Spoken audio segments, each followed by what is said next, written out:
Ya, sejumlah peristiwa penting dan menarik terjadi di Sumatera Utara dalam sepekan terakhir. Kami rangkum dalam Medan Sepekan berikut ini.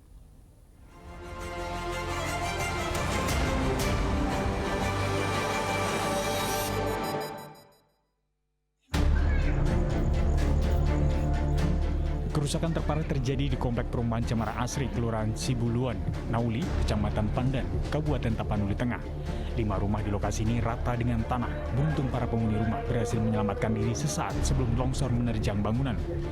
Longsor juga terjadi di perumahan sekolah Mata Uli Pandan di Jalan Raja Junjungan Lubis. 2 rumah rusak berat akibat tertimpa pohon serta tersapu lumpur dari perbukitan yang berada di sekitar rumah warga.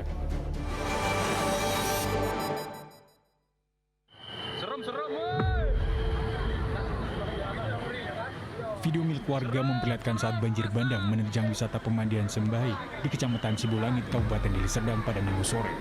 Air sungai yang tadinya landai berubah menjadi arus banjir yang sangat besar. Beruntung saat kejadian, para pengunjung langsung menyelamatkan diri. Namun ada satu mobil minibus yang hanya terbawa derasnya sungai. Beruntung tak ada penumpang di dalam mobil.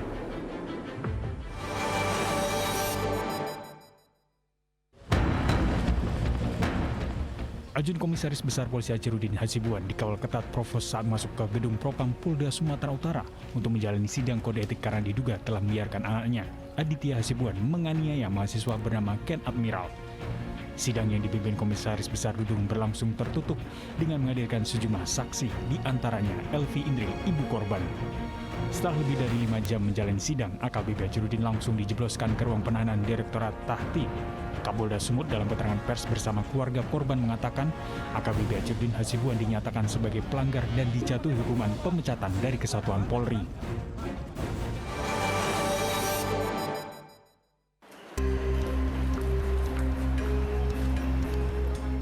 Keluarga Aisyah Sinta Dewi Hasibuan, wanita yang ditemukan tewas di bawah lift Bandara Kuala Namu, Kabupaten Deli Serdang, mendatangi Barreskrim Polri. Di Barreskrim, keluarga Aisyah Sinta didampingi kuasa hukum dan melaporkan 6 perusahaan, termasuk Angkasa Pura II karena dianggap lalai yang menyebabkan korban terjatuh lalu meninggal.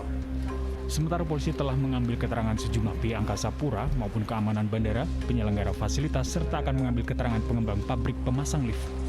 Temuan celah sekitar 40 hingga 60 cm di depan pintu lift yang fungsi keberadaannya juga menjadi pertanyaan, sehingga selain menyelidiki kemungkinan kesalahan sistem dan kelalaian, polisi juga memeriksa kemungkinan adanya kekeliruan prosedur pada saat pencarian korban yang dinyatakan hilang. Tim Liputan melaporkan.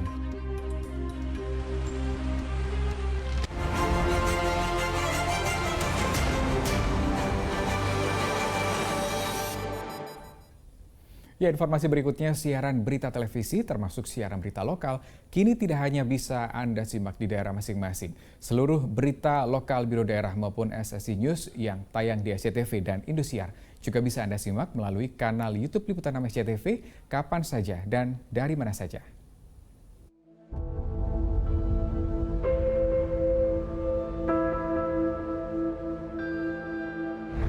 Digitalisasi adalah sebuah keniscayaan, tak terkecuali dalam dunia pertelevisian.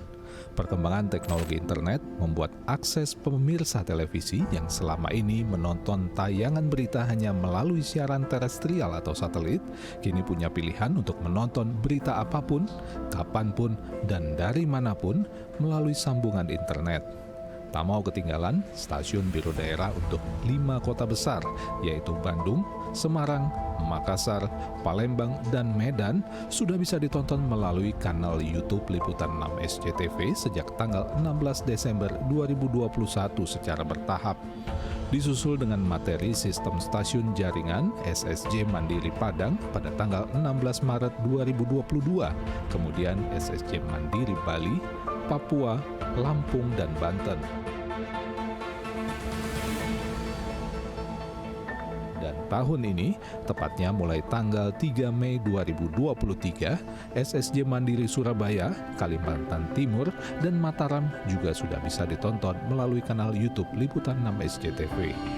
Dengan digitalisasi materi siaran 5 biro SSJ dan 8 SSJ Mandiri ini, pemirsa diaspora 13 daerah tersebut bisa menyimak berita dari daerah asal mereka kapanpun dan dari manapun berada. jumlah pengaksesnya juga terus mengalami perkembangan. Data tahun 2023 di bulan Februari, jumlah views materi berita 10 biro dan SSJ mencapai lebih dari 800.000 dengan lebih dari 34.000 jam menonton. Data ini menunjukkan dengan digitalisasi, akses berita bisa dinikmati oleh semua orang tanpa terkecuali, tak mengenal sekat ruang dan waktu. Ya, selain dikenal dengan daerah yang kental akan budaya Melayunya di Kabupaten Serdang Bedagai, ada satu desa yang seluruh masyarakatnya berprofesi sebagai perajin tahu. Desa ini sekaligus menjadi sentra pembuatan tahu sejak puluhan tahun yang lalu.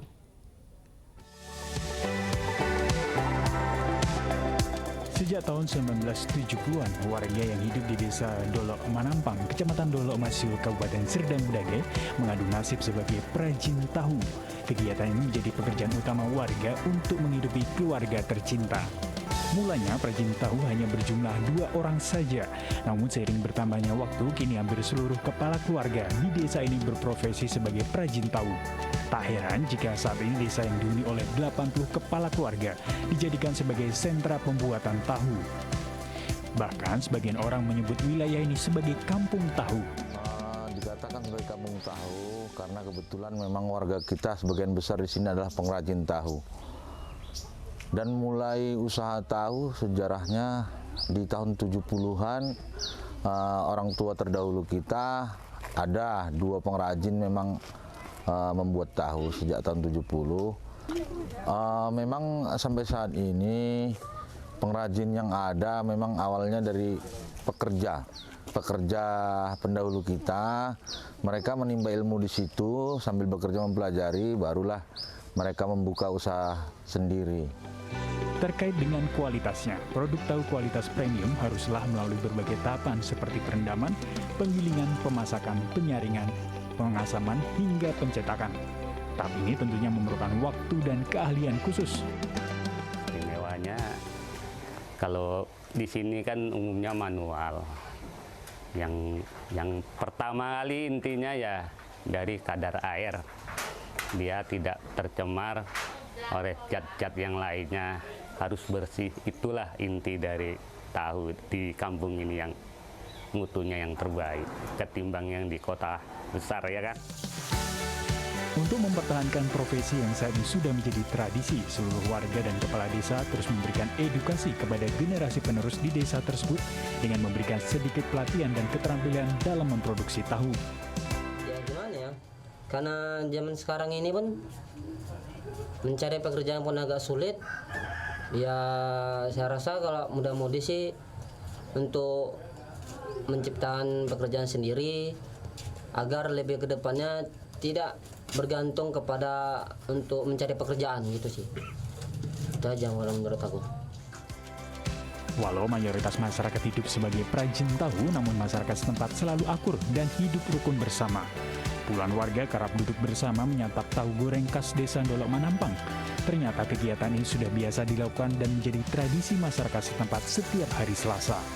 Tradisi ini bukti kekompakan dan rasa persaudaraan antar tetangga. Muhammad Hamdani melaporkan dari Kabupaten Serdang Bedagai.